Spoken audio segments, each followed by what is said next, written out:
अस्सलाम स्टूडेंट्स, मेरा नाम डॉक्टर मोहम्मद इब्राहिम है और welcome to the second lecture of carbohydrates chapter 2। आज हम लोग डिस्कस करेंगे natural production of carbohydrates. The carbohydrates are prepared by the plants. Carbohydrates जो है वो प्लांट्स प्रिपेयर करते हैं। ठीक है, जैसे कि हम लोग तो गंदम से हासिल करते हैं या हम लोग सीरियल्स अनाज वगैरह राइस चावल से कार्बोहाइड्रेट्स को हासिल करते हैं, लेकिन प्लांट्स इन्हें कैसे प्रोड्यूस करते हैं? By the process of photosynthesis. ठीक है, दो चीज़ों को इस्तेमाल करते हैं प्लांट्स जो है, वो कार्बन डाइऑक्साइड और वाटर को इस्तेमाल करते हैं, और वो नतीजे में क्या बनता है? C6H12O6, जिसे हम लोग क्या कहते हैं? ग्लूकोज कहते हैं, प्लस ऑक्सीजन। ठीक है, जिसको प्लांट्स बनाते हैं ऑक्सीजन को, जिसे हम लोग इनहेल करते हैं। ठीक है, अच्छा जी। कार्बोहाइड्रेट्स जो है वो मेजर सोर्स ऑफ एनर्जी है। कार्बोहाइड्रेट्स जो है वो मैक्रोन्यूट्रिएंट्स हमारी रोजाना की डाइट के अंदर 55% ऑफ द कार्बोहाइड्रेट जो है वो हमें डेली कैलोरीज प्रोवाइड करते हैं। ठीक है, हमें जो डेली कैलोरीज मिलती हैं कार्बोहाइड्रेट से 55% हम लोग अपनी डाइट के अंदर कंज्यूम करते हैं। ठीक है, 1 ग्राम जो कार्बोहाइड्रेट होता है, अगर आप कोई भी बिस्किट वगैरह या आप जो है कोई लेस वगैरह या आप कोई भी यानी कि डाइटरी प्रोडक्ट देखें, उसके पीछे कितने उसकी न्यूट्रिशनल वैल्यू लिखी होती है। ठीक है, उसकी न्यूट्रिशनल वैल्यू से मुराद ये है कि उसके अंदर कितने ग्राम, 1 ग्राम है, उसके अंदर 23 ग्राम है, अगर उसके अंदर 40 ग्राम है कार्बोहाइड्रेट, या 20 ग्राम प्रोटीन है, या 10 ग्राम जो है वो लिपिड्स हैं, या जिस तरह से उसके बैग के ऊपर ये सारी की सारी जो इन्फॉर्मेशन है वो मेंशन्ड होती है। ठीक है, तो वो 1 ग्राम जो कार्बोहाइड्रेट होता है वो हमें 4 कैलोरीज प्रोवाइड करता है, या हम लोग इसे किलो कैलोरीज भी कहते हैं, KCAL के नाम से भी डिनोट करते हैं। ठीक है, KCAL भी कहते हैं हम लोग इसे। ठीक है, तो एक जो ग्राम होता है कार्बोहाइड्रेट का वो हमें 4 कैलोरीज देता है, और अगर 10 ग्राम कार्बोहाइड्रेट होगा, अगर कोई बिस्किट है जिसके अंदर 10 ग्राम कार्बोहाइड्रेट होगा, तो डेफिनेटली उसके अंदर 40 कैलोरीज होंगी। ठीक है, आगे क्या कहते हैं? When molecules are oxidised. ठीक है, ऑक्सीडेशन क्या होता है? लॉस ऑफ इलेक्ट्रॉन, ठीक है, या एडिशन ऑफ ऑक्सीजन। ठीक है, तो जब भी मॉलिक्यूल्स को ऑक्सीडाइज किया जाता है, कौन से मॉलिक्यूल को? ग्लूकोज के मॉलिक्यूल को ऑक्सीडाइज किया जाता है। ठीक है, तो वो high amount of energy produce करता है। क्या प्रोड्यूस करता है? High amount of energy in the form of ATP हमारी बॉडी के अंदर। ठीक है, तो this principle is use by the carbohydrates to give energy. ये प्रिंसिपल कार्बोहाइड्रेट्स इस्तेमाल करते हैं हम एनर्जी प्रोड्यूस करने के लिए। This process of the oxidation of the carbohydrates, ठीक है, ऑल्सो ऑल न्यूट्रिएंट्स। ठीक है, ऑक्सीडेशन जो होती है कार्बोहाइड्रेट्स की, उसे हम लोग सेलुलर रेस्पिरेशन या रेस्पिरेशन का नाम देते हैं। रेस्पिरेशन की उसने आगे इक्वेशन लिखी हुई है। ठीक है, ओके जी। नेक्स्ट क्या आता है टॉपिक के अंदर? अ, हमारे पास नेक्स्ट आता है हाउ कार्बोहाइड्रेट्स सप्लाई एनर्जी। ठीक है, कार्बोहाइड्रेट्स हमें बॉडी में एनर्जी किस तरह से सप्लाई करते हैं? The simple sugars are absorbed directly by the small intestine into the blood stream। जो शुगर्स हैं वो हमारे ब्लड के अंदर एब्जॉर्ब होती हैं। ये जो शुगर्स, सिंपल शुगर्स हैं, लाइक मैं कह देता हूँ सिंपल शुगर्स हम लोग बेसिकली कहते हैं मोनोसेक्राइड्स को। किसको कहते हैं हम लोग? मोनोसेक्राइड्स को। ठीक है, तो जो हमारी इंटेस्टाइन्स होती हैं, लाइक मैं कह देता हूँ ये इस तरह से हमारी जो इंटेस्टाइन है, ठीक है, इस तरह से। ठीक है, उसके इर्द गिर्द जो है वो ब्लड वेसल्स होती हैं। उसके इर्द गिर्द क्या होती है? ब्लड वेसल्स होती है। ये जी ब्लड वेसल्स जा रही है। ठीक है, ये मैं इस तरह से कह देता हूँ कि इसके इर्द गिर्द जो है वो ब्लड वेसल्स है।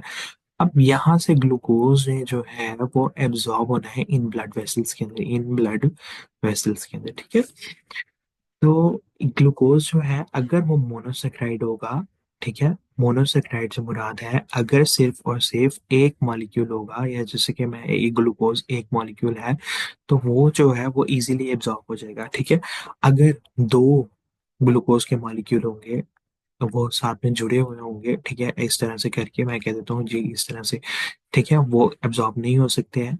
ठीक है, उनको हम लोग डायसेक्राइड का नाम देते हैं, या पॉलीसेक्राइड। ये बहुत से ग्लूकोज के मॉलिक्यूल आपस में जुड़े हुए हो, ठीक है, थाउजेंड्स की तादाद में या हंड्रेड्स की तादाद में। ठीक है, ठीक है, तो वो जो है एब्जॉर्ब नहीं हो सकते हैं, पहले उनको मोनोसेक्राइड के अंदर कन्वर्ट होना पड़ेगा। मोनोसेक्राइड से मुराद है कि सिंपल एक मॉलिक्यूल के अंदर कन्वर्ट होना पड़ेगा।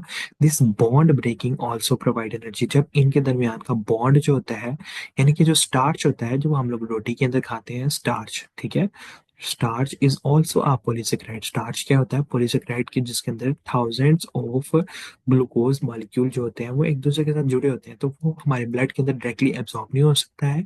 वो पहले उनके दरमियान में बॉन्ड टूटता है, वो अकेले अकेले के अंदर कन्वर्ट होते हैं, यानी कि सिंपल एक मोनोसेकेराइड के अंदर कन्वर्ट होते हैं। मोनोसेकेराइड के अंदर कन्वर्ट होने के बाद वो जो है ब्लड में एब्जॉर्ब होते हैं, ठीक है। This is the basic science behind the absorption of carbohydrates, के कार्बोहाइड्रेट्स जो है वो हमेशा मोनोसेक्राइड्स की फॉर्म में ही एब्जॉर्ब होते हैं। डायसेक्राइड्स और ओलिगोसेक्राइड्स और पॉलीसेक्राइड्स जो है वो कभी भी एब्जॉर्ब नहीं होते हैं एकदम से, ठीक है। उनको पहले हाइड्रोलिसिस के थ्रू पहले कन्वर्ट होना होता है मोनोसेक्राइड्स के अंदर। आगे है functions of the carbohydrate in the animal body, ठीक है। कार्बोहाइड्रेट्स जो है वो एनिमल बॉडी के अंदर क्या क्या फंक्शंस परफॉर्म करते हैं, ठीक है।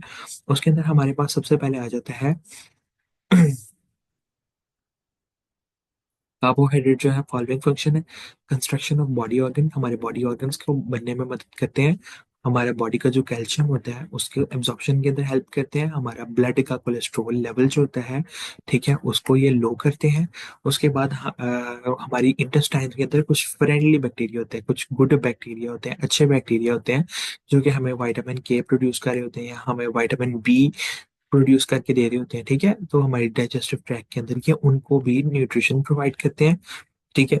हमारी बॉडी का वाटर मिनरल बैलेंस होता है। एक वाटर मिनरल बैलेंस से मुराद ये है कि हमारा ब्लड प्रेशर मेंटेन करने के लिए, ठीक है, लाइक अगर ब्लड वेसल है, ब्लड ब्लड वेसल के अंदर अगर कोई सॉल्ट होगा, ठीक है, अगर कोई सॉल्ट होगा तो ब्लड के अंदर वाटर भी होगा। सॉल्ट या मिनरल होगा या कोई न्यूट्रिएंट होगा, ठीक है, तो वो वाटर को अपने साथ रिटेन करके रखता है, ठीक है। जहां जहां पे न्यूट्रिएंट मूव करता है, ठीक है, क्योंकि कार्बोहाइड्रेट भी एक न्यूट्रिएंट है, जहां जहां पे वो मूव करेगा, जैसे अगर आप बात करें डायबिटीज के पेशेंट्स की, ठीक है, जैसे ब्लड के अंदर जहां जहां पे न्यूट्रिएंट मूव करेगा, ग्लूकोज जहां जहां मूव करेगा, वाटर भी उसके साथ साथ मूव करता है, ठीक है। तो ये हमारी बॉडी का वाटर मिनरल बैलेंस जो है वो मेंटेन करता है, ठीक है। अगर आप डायबिटीज के पेशेंट्स की बात करते हैं, तो डायबिटीज के पेशेंट्स के अंदर उनको बहुत ज्यादा यूरिन क्यों आता है? क्योंकि हर टाइम यूरिन आता रहता है। उसकी रीजन ये होती है कि यूरिन के अंदर ग्लूकोज आ रही होती है और ग्लूकोज जो है वो अपने साथ में वाटर को भी लेके आती है, ठीक है। ठीक है, तो ये वाटर मिनरल बैलेंस होता है हमारी बॉडी का। अच्छा जी, इसके आगे है स्वीटनेस इन द कार्बोहाइड्रेट्स, ठीक है। कार्बोहाइड्रेट्स की मिठास जो है, कार्बोहाइड्रेट्स वो है lower molecular mass are sweet in the taste. ऐसे कार्बोहाइड्रेट जैसे फॉर एग्जांपल अगर ये एक है, ठीक है, मैंने हम लोगों ने ग्लूकोज का स्ट्रक्चर पढ़ा था ऊपर। अगर मैं आपको दोबारा ऊपर से स्ट्रक्चर दिखा दूं, इस तरह का स्ट्रक्चर हम लोगों ने ये पढ़ा था अभी रिसेंटली प्रीवियस लेक्चर में। ये एक ग्लूकोज का स्ट्रक्चर है, साइक्लिक स्ट्रक्चर है, ये एक ग्लूकोज है। अगर ये एक मोनोसेक्राइड है, ठीक है।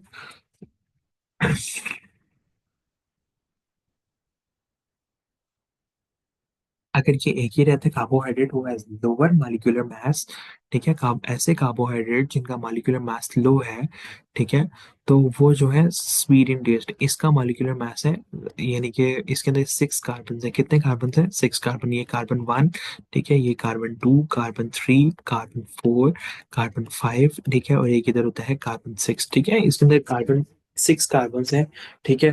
तो ये क्या होगा? स्वीट इन टेस्ट होगा।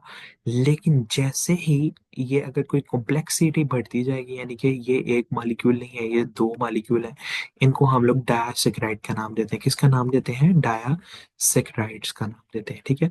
अगर इसके साथ में एक और मॉलिक्यूल जुड़ जाता है, ठीक है, ये ओलिगोसेक्राइड बन जाएगा, ठीक है। ये इसके साथ में अगर मैं कहता हूँ जुड़ते जाते हैं जुड़ते जाते हैं, ठीक है, ये इस तरह से जी भाई जुड़ रहे हैं और इस तरह से जुड़ते जा रहे हैं इसके साथ में मॉलिक्यूल, ठीक है। तो इनकी कॉम्प्लेक्सिटी जो है वो इंक्रीज हो गई है। इनकी क्या इंक्रीज हो गई है? कॉम्प्लेक्सिटी इंक्रीज हो गई है। और जैसे ही इनका मास बढ़ेगा, ठीक है, जो डेफिनेटली एक एक सिंपल मॉलिक्यूल था उसका मास कम होगा, मोलर मास, और इतने सारे जो मॉलिक्यूल हैं इनका मोलर मास क्या होगा? ज्यादा होगा। तो जैसे ही मास इनका इंक्रीज होगा, इनकी मिठास जो होगी वो कम हो जाएगी। जैसे अगर आप देखें, रोटी के अंदर क्या होता है? स्टार्च होता है, स्टार्च, ठीक है। स्टार्च भी कार्बोहाइड्रेट है, पॉलीसेकेराइड है, ठीक है।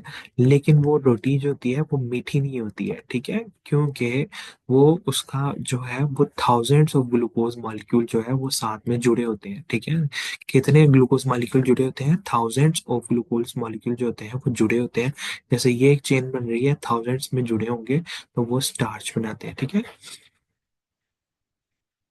इन फ्रूट्स फ्रूट्स के अंदर जो मिठास जो होती है, sweetness vary from time to time, ठीक है। स्वीटनेस जो होती है वो वक्त के साथ साथ चेंज होती रहती है। पहले जो होते हैं फ्रूट्स जो होते हैं वो थोड़े से तुरश होते हैं, ठीक है। यानी कि स्वीटनेस जो होती है वो जैसे ही फ्रूट पकता है, रिपन, ठीक है, पकता है, ठीक है, स्वीटनेस उसकी क्या हो जाती है? इंक्रीज होती है। बनाना और एप्पल जो है वो बनाना केला और एप्पल जो है सेब, जब वो पकते हैं स्टार्च जो है वो सिंपल शुगर के अंदर कन्वर्ट हो जाती है। स्टार्च मतलब जिसके अंदर थाउजेंड्स ऑफ मॉलिक्यूल जो होते हैं, थाउजेंड्स जुड़े होते हैं इस तरह से, ठीक है। वो सिर्फ और सिर्फ सिंपल शुगर यानी कि सिर्फ और सिर्फ एक मॉलिक्यूल के एक एक मॉलिक्यूल के अंदर कन्वर्ट हो जाते हैं ताकि उसकी मिठास जो है वो बढ़ सके, ठीक है। ओके जी, हम लोग नेक्स्ट टॉपिक की तरफ मूव करते हैं। क्लासिफिकेशन ऑफ कार्बोहाइड्रेट्स, ठीक है। क्लासिफिकेशन ऑफ कार्बोहाइड्रेट्स के अंदर ये आता है कि सबसे पहले है जी मोनोसेक्राइड्स है, ठीक है। उसके बाद डायसेक्राइड्स है, उसके बाद ओलिगोसेक्राइड्स है, उसके बाद पॉलीसेक्राइड्स है, ठीक है। आपको पहले भी बता चुका हूँ और दोबारा से मैं आपको बता देता हूँ। मोनोसेक्राइड्स वो होते हैं जिसके अंदर सिर्फ और सिर्फ एक शुगर मॉलिक्यूल होता है और ये हाइड्रोलाइज नहीं हो सकता, यानी कि इसकी कहाँ से हाइड्रोलिसिस होगी, ठीक है। और ये कैन नॉट बी हाइड्रोलाइज, ठीक है। लेकिन इसके बाद आ जाता है डायसेक्राइड, ठीक है। ये एक शुगर मॉलिक्यूल था, ये दूसरा शुगर मॉलिक्यूल के साथ में जुड़ गया है, तो दो शुगर मॉलिक्यूल हो, ठीक है। दो, ये वन मॉलिक्यूल, ये टू मॉलिक्यूल है, दो जुड़े हो तो उन्हें हम लोग give two monosaccharide on hydrolysis. जब इनकी हाइड्रोलिसिस की जाती है, इनका बॉन्ड ब्रेक किया जाता है, तो ये हमें दो अलग अलग शुगर मॉलिक्यूल्स प्रोवाइड करते हैं, ठीक है। तो इसे हम लोग डायसेक्राइड्स कहते हैं। ओलिगोसेक्राइड्स कहते हैं हम लोग अगर तीन या तीन से लेकर 10 तक शुगर मॉलिक्यूल जो है वो आपस में जुड़े हुए हों, तो उन्हें हम लोग जो है वो ओलिगोसेक्राइड्स का नाम देते हैं। किनका नाम देते हैं हम लोग उन्हें? ओलिगोसेक्राइड्स का। जैसे कि फॉर एग्जाम्पल मैंने आपके सामने एक ओलिगोसेक्राइड बनाया, कार्बन वन, ये शुगर मॉलिक्यूल 1 2 3 4 5 6, ठीक है, 6 शुगर मॉलिक्यूल है। और जब इनकी हाइड्रोलिसिस होगी तो ये हमें 6 मोनोसेक्राइड देंगे। हाइड्रोलिसिस से मुराद है इनके दरमियान का जो बॉन्ड है वो ब्रेक होगा, तो ये हमें 6 अलग अलग शुगर मॉलिक्यूल्स देंगे। यानी कि जब इनकी हाइड्रोलिसिस होती है ओलिगोसेक्राइड्स की, तो ये 3 to 10 जो है वो मोनोसेक्राइड्स प्रोवाइड करते हैं, ठीक है। जितने होंगे मॉलिक्यूल के अंदर उतने हमें ये शुगर मॉलिक्यूल प्रोवाइड करेंगे। आगे आ जाता है हमारे पास पॉलीसेक्राइड। आगे हमारे पास क्या आ जाता है जी? पॉलीसेक्राइड। पॉलीसेक्राइड होता है लाइक जिसके अंदर थाउजेंड्स ऑफ, आगे इसके अंदर थाउजेंड्स ऑफ जो है वो 10 से लेके 100s या थाउजेंड्स तक जो है वो शुगर मॉलिक्यूल जुड़े हुए हों, ठीक है, having more than 10 sugar molecule, ठीक है। और जब इसकी हाइड्रोलिसिस होती है, पहले ये हमें जो है डायसेक्राइड देता है। डायसेक्राइड से मुराद है पहले इतना प्रोवाइड करता है, इतना, ठीक है, इतना, ये एक डायसेक्राइड है, इतना इतना प्रोवाइड करता है। फिर इसकी फर्दर हाइड्रोलिसिस होती है, फिर इसकी मजीद हाइड्रोलिसिस होती है और फिर उसके बाद हमें ये मोनोसेक्राइड प्रोवाइड करता है, ठीक है। ये वाला पोर्शन या मोनोसेक्राइड प्रोवाइड करता है, ठीक है। तो हम लोगों ने कार्बोहाइड्रेट्स की जो है क्लासिफिकेशन वाली काफी इंटरेस्टिंग थी, ठीक है, जिसके अंदर हम लोगों ने मोनोसेक्राइड्स को डिस्कस किया है, डायसेक्राइड्स को, ओलिगोसेक्राइड्स को, और उसके बाद पॉलीसेक्राइड्स को डिस्कस किया है। अच्छा जी, इसके बाद आ जाता है हमारे पास मोनोसेक्राइड्स, ठीक है। मोनोसेक्राइड्स क्या होते हैं? मोनोसेक्राइड जो है वो, मोनो का मतलब होता है वन, और शुगर जिसके अंदर सिर्फ और सिर्फ एक ही शुगर मॉलिक्यूल हो, ठीक है। जैसे मैंने अभी ये ग्लूकोज का स्ट्रक्चर बनाया, ये टेस्ट में स्वीट होते हैं, वाटर में सॉल्युबल होते हैं, पानी के अंदर हल हो जाते हैं, ठीक है। इनकी हाइड्रोलिसिस नहीं होती है, ठीक है, पहले भी बताया आपको। और इनके अंदर फंक्शनल ग्रुप प्रेजेंट हो सकते हैं, two types of the functional group, दो तरह के फंक्शनल ग्रुप प्रेजेंट हो सकते हैं, एक एल्डिहाइड ग्रुप और एक कीटो ग्रुप, ठीक है। इसको हम लोगों ने बहुत डिटेल के अंदर पहले लेक्चर के अंदर डिस्कस किया था, ठीक है। एल्डिहाइड ग्रुप जो होता है वो C डबल बॉन्ड OH होता है, और कीटो ग्रुप जो होता है वो C डबल बॉन्ड O, ठीक है, इस तरह से होता है, ठीक है। नेक्स्ट आ जाता है जी हमारे पास क्लासिफिकेशन ऑफ मोनोसेक्राइड्स, ठीक है। क्लासिफिकेशन ऑफ मोनोसेक्राइड के अंदर आता है हमारे पास एल्डोजेस आती हैं और कीटोजेस आती है, ठीक है। एल्डोजेस के अंदर सबसे पहले हमारे पास आ जाता है ग्लूकोज, ठीक है। ग्लूकोज क्या है जी? ग्लूकोज जो है वो ग्रेप फ्रूट शुगर है, ठीक है। हमारी ब्लड के अंदर जो सबसे इम्पोर्टेंट शुगर जो पाई जाती है, ठीक है, glucose basically grep fruit sugar है, या ग्रेप शुगर है, सॉरी ग्रेप फ्रूट नहीं है, ग्रेप शुगर है। नेचर में बहुत ज्यादा पाया जाता है, ठीक है।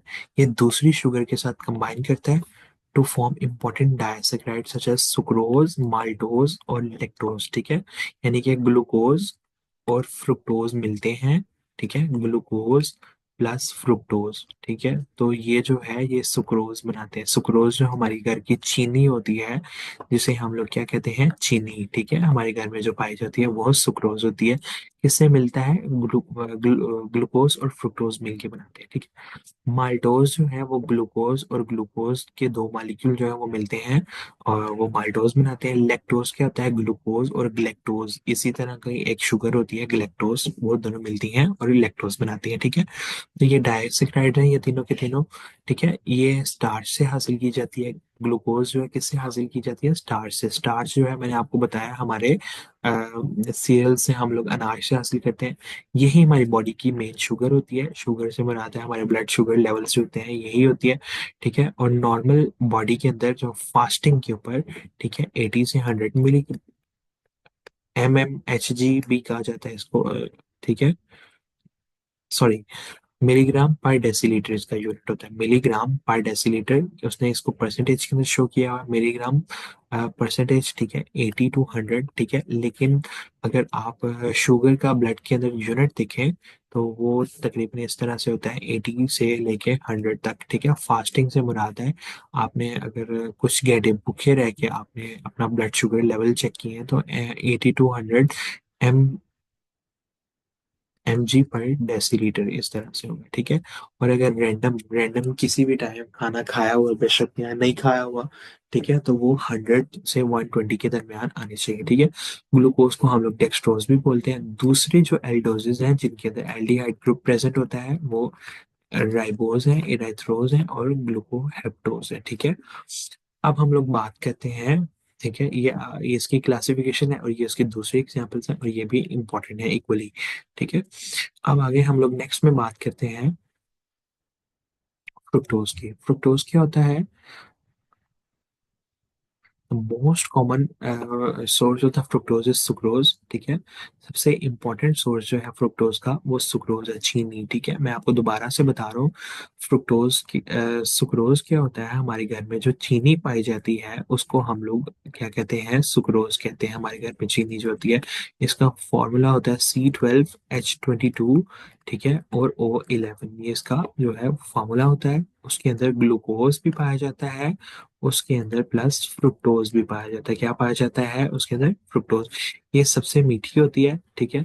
प्योर हनी जो शहद होता है उसके अंदर भी फ्रुक्टोज होता है, ठीक है। और ये जो है सेमिनल फ्लूइड जो सीमन होता है उसके अंदर भी पाया जाता है, ठीक है। और ये जो है स्पर्म्स को एनर्जी प्रोवाइड करता है स्विम करने के लिए, ठीक है, फीमेल रिप्रोडक्टिव ट्रैक के अंदर, ठीक है।